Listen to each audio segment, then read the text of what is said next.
la communauté internationale n'acceptera jamais un homme fort à la tête de ce pays. Jamais. Il faut quelqu'un qu'on manipule. La prière, la messe, le culte n'ont jamais arrêté la guerre. J'ai vu, moi, le président Tshisekedi, à cause de ce qui se passe dans les montagnes là à Minembwe. Je lui ai dit, j'ai l'impression que vous ne connaissez pas Kagame.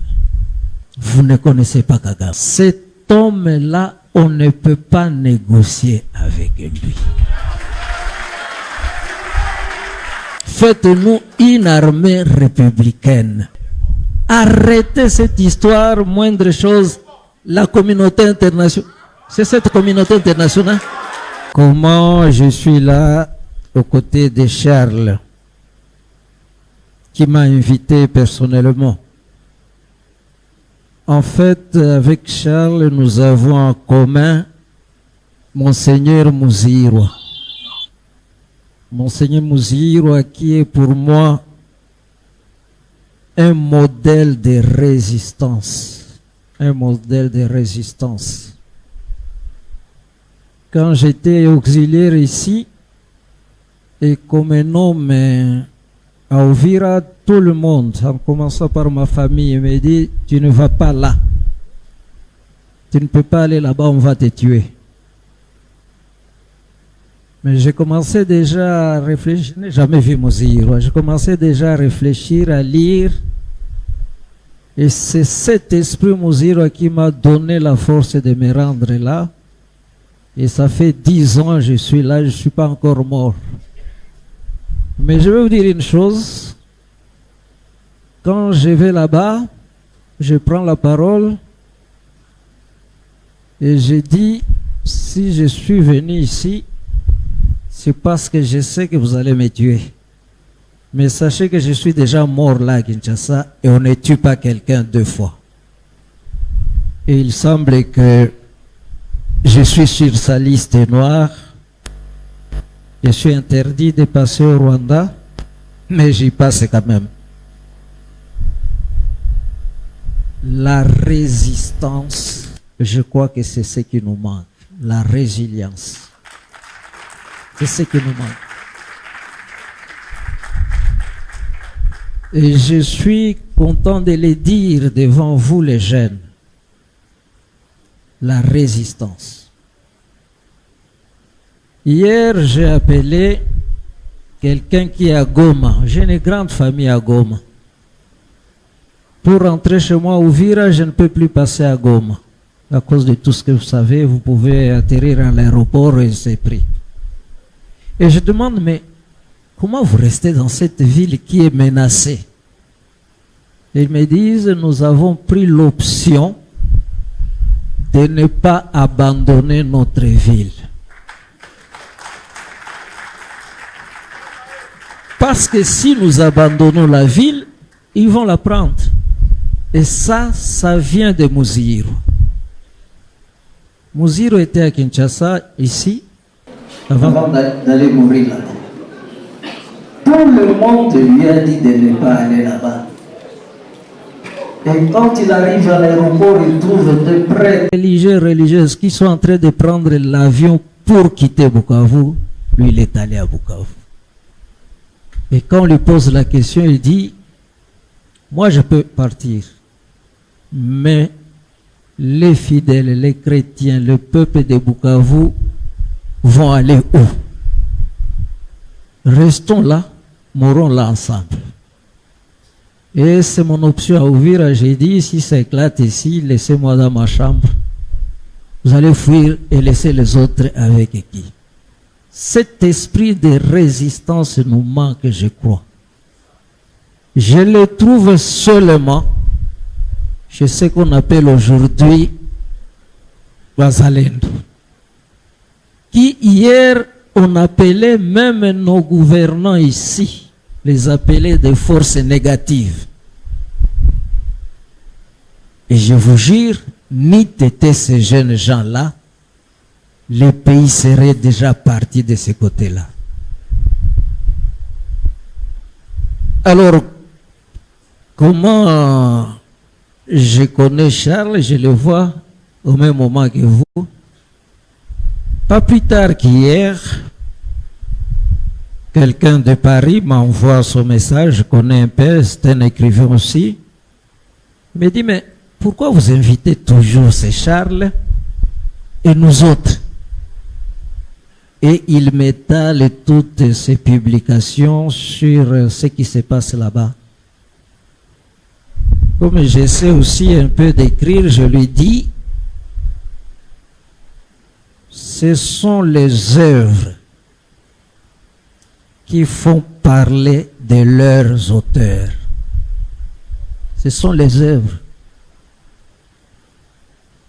Et c'est là où j'ai commencé à m'intéresser à Charles. Depuis que ces guerres ont commencé, je n'ai jamais accepté que ce soit les Rwandais qui nous fait la guerre. Et j'ai toujours prêché ça, je mets toujours un enfant devant un gaillard, j'ai dit vraiment, cet enfant peut te battre toi. Je n'ai jamais accepté ça. Et nous sommes en train de payer peut-être notre orgueil de grandeur. Je suis encore très jeune enfant. Nous allons vers le Rwanda avec un cousin qui provoquait tout le monde. Moi, je dis, toi, tu n'as pas peur au pays d'autrui. Il me dit, laisse cousin, un Congolais vaut 5 Rwandais. C'est ce que nous sommes en train de payer aujourd'hui. Quand on développait cet orgueil, les autres s'organisaient. Et ils nous le font payer aujourd'hui. Pourquoi les Rwandais?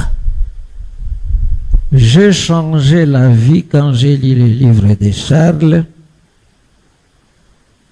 Là où il dit que tout a été planifié bien avant. On dormait au Congo. Tout était planifié. Et quand les FPR envahissent le Rwanda, l'objectif c'était le Congo. Et il a donné une preuve là. Tous les réfugiés qui ont voulu aller vers la Tanzanie, on les a barré la route pour les diriger vers le Congo. Vers le Congo. Mais c'était ça ma question. Nous parlons derrière les Rwandais, il y a les Américains, il y a les Français, il y a les Anglais, mais ces gens avaient toujours la même mise sur le Congo. Pourquoi passer par le Rwanda? Je crois qu'il y a aussi cette culpabilité du génocide qui les mobilise, ils veulent laver la conscience, mais ça ne doit pas se faire comme ça.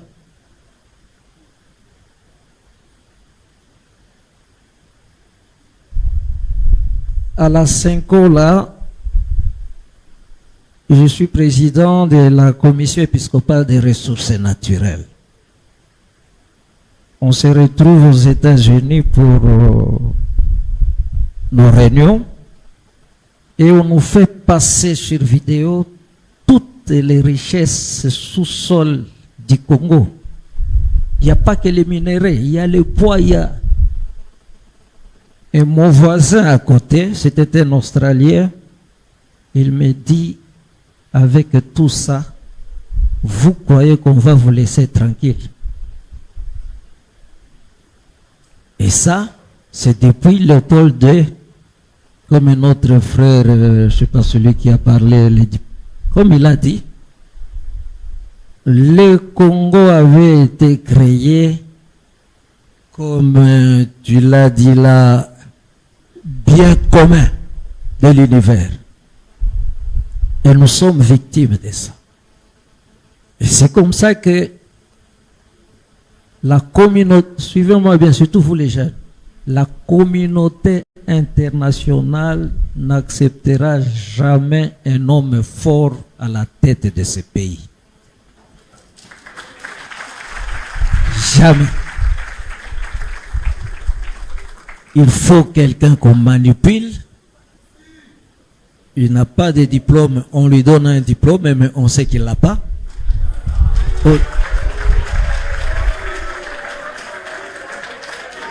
On organisera toujours les élections comme elles se sont passées là. Tout le monde, y compris la Senko, tout le monde dit que les élections étaient chaotiques. Mais token de cac. Et le pays est en train de partir.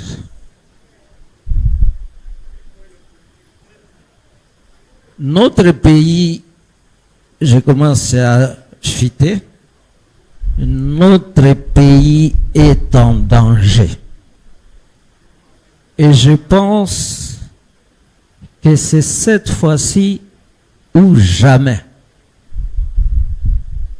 Et il faut reconnaître la résistance des Congolais. Il faut reconnaître cette résistance. Mais il faut l'aiguiser. Quand le pape est venu ici, il a demandé à la communauté internationale d'enlever les mains sur les Congo. Mais il a ajouté aussi notre responsabilité.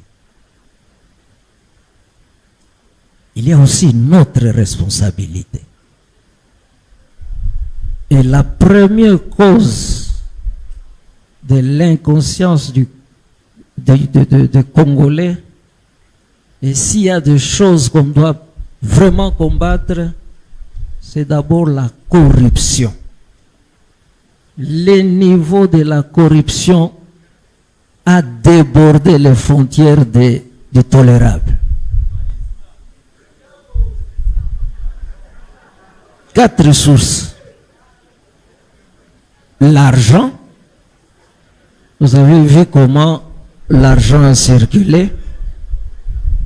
Au moment où on prépare, je ne sais pas, les élections, les nominations des gouverneurs, des sénateurs, allez voir comment l'argent circule. Vous avez le pouvoir. Le pouvoir.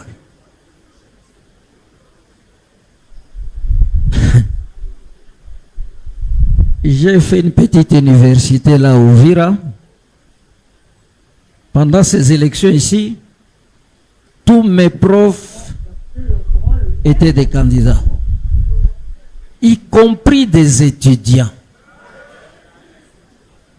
Et pourquoi? Parce que les Congolais sont convaincus aujourd'hui qu'il n'y a que la politique qui paye. Il n'y a que la politique qui paye.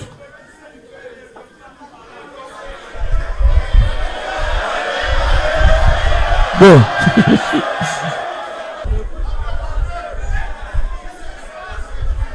Je voudrais conclure par ces paroles du Premier ministre le premier ministre de Tshisekedi. Comment il s'appelait encore? Oui. Cet homme va visiter le parc de Bukangalonzo avec son ministre de l'Agriculture. Il voit les désastres. Et il pose la question à son ministre. Qu'est-ce qui n'a pas marché? Et le ministre lui dit l'amour du pays. On dirait qu'on n'aime pas ce pays, on aime ce qu'il nous donne, mais on n'aime pas ce pays. Et nous sommes en train de vendre ce pays. J'ai vu, moi, le président Tshisekedi, à cause de ce qui se passe dans les montagnes là à Minembwe. Je lui ai dit beaucoup de choses et j'ai tout écrit ici. Je dis, j'ai l'impression que vous ne connaissez pas Kagame. Vous ne connaissez pas Kagame. Cet homme-là, on ne peut pas négocier avec lui. Faites-nous une armée républicaine. Aujourd'hui, cette armée-là, ailleurs, quand on parle de coup d'État ailleurs, si on fait un coup d'État ici, ça sera encore un de ces côtés-là qui viendra au pouvoir. Conclusion. Il faut refonder l'homme congolais. Et moi j'ai commencé un plan de formation populaire avec les jeunes autour de ce que j'appelle l'esprit Muziro. Il y a 25 aspects dans ce livre de l'esprit Muziro. Il faut refonder l'homme congolais. Nous avons touché les fonds. Et vous les jeunes, c'est à cela que je vous appelle. Quelque part dans l'évangile, le Christ dit, si vous ne vous convertissez pas, vous allez tous périr. Nous devons nous convertir au patriotisme, l'amour de ce pays.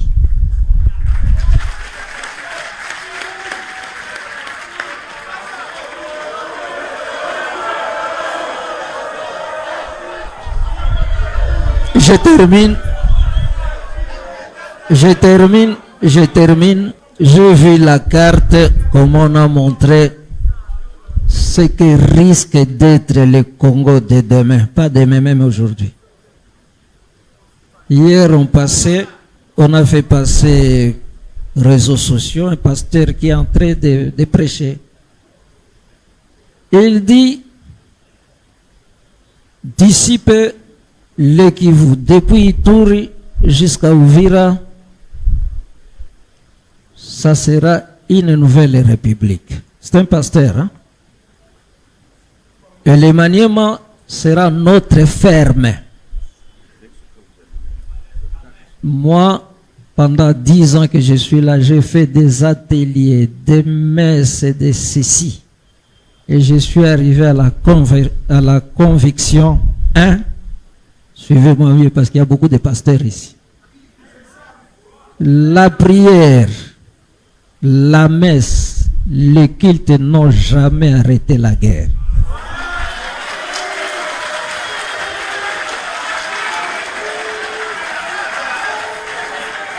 La prière, les messes, suivez-moi bien.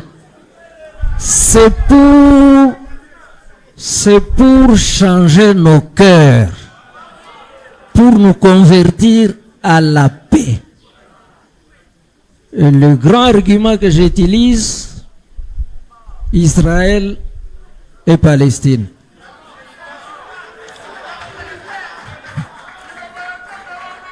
C'est là que la parole nous est venue. C'est là que Dieu nous est venu. Mais tant qu'ils ne se convertiront pas à la paix, à la cohabitation pacifique, il n'y aura pas de paix dans le monde.